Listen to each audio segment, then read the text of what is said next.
Blake Levine, and today I want to talk about bipolar and depression at work. So, for a lot of us, having a successful career is very important. But when you struggle with a mental illness, it can be very challenging. There are often times that we start to feel down on the job. We're wondering if it's the right position. We're curious if we're really meant to be there. We're not sure if all of our efforts and energies are meant to be in that career. And what I have found is that going to work can be a grind, and sometimes the job can be negative. There can be people there that we don't like, or we can find it very difficult. But I've learned that for some of us, we have to find out how to hang in there.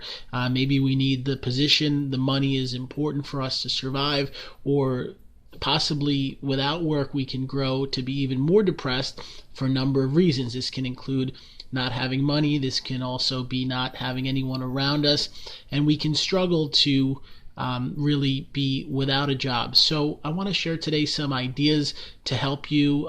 If you are depressed, it's important to seek support. So there might be a therapist that you could go to, someone you could work with to talk about your feelings and emotions. You could also, if you have a schedule, maybe do what you're capable of. If you work part-time, that's okay. If you can only handle 20 hours, it's better than working no hours.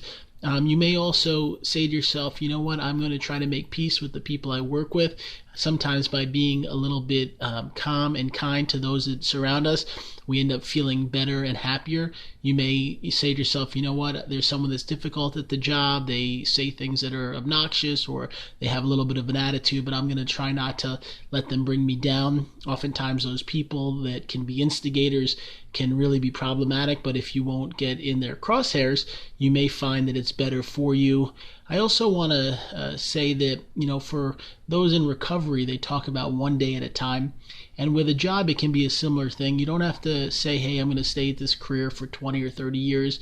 These days, many positions are transitional, meaning that you'll be there for 6 months or a year or 2 years. And you can also often learn things at the job. So maybe it's a career where you're in customer service and you can listen, or maybe it's a job in sales where you can find out about working with customers, or maybe it's retail and you're able to figure out about products and inventory and how things work.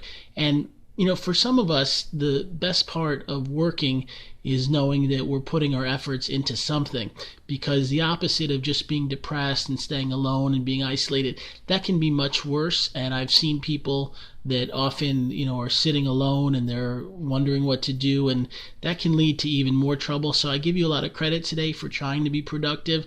If you haven't found a job, trying to look for one is a positive step in the right direction. I often suggest to people to send out as many resumes as possible. If you just look for one job and you're set on getting it, there may be many applicants. If you apply to 10 or 20 or 30, you may find more luck.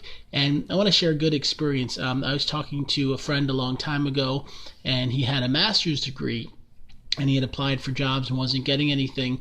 And I said, why don't you, apply for something that maybe is simple? And he said, well, I have a master's degree. I only want a job that pays so-and-so and that allows me to do this.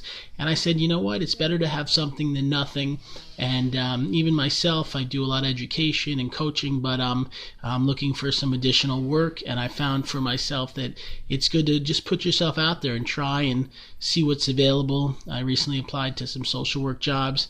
Someone called me out of the blue for a position that was for a startup that I didn't even think about in their customer service department. I'm going to go on an interview tomorrow and see how that goes. And even that, this was a position I didn't think about or plan for, but I'm open to it. And I'll go talk to them and learn about what they offer and get to meet some people. And that's a great thing, even just going and interviewing, or if you're at a job, learning to be on the position and working and being motivated. And I also want to say this, we will all have some hard days. Sometimes we don't feel like being there. We're struggling to have the time go by. And during that, I encourage you to say to yourself, you know what, I'm going to do the best I can. I'm going to take it one moment at a time.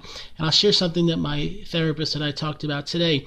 I'm often very hard on myself. I say, why didn't I accomplish this, or why didn't I do that? And my therapist suggested to be kinder to myself and to not put myself down.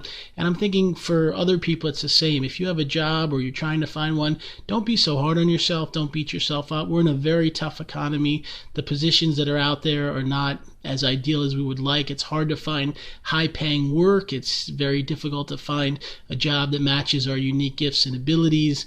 But it may not always be like that. Eventually there may be new jobs, or you may grow in your gifts and skills and eventually get to something better. I pray for you that happens.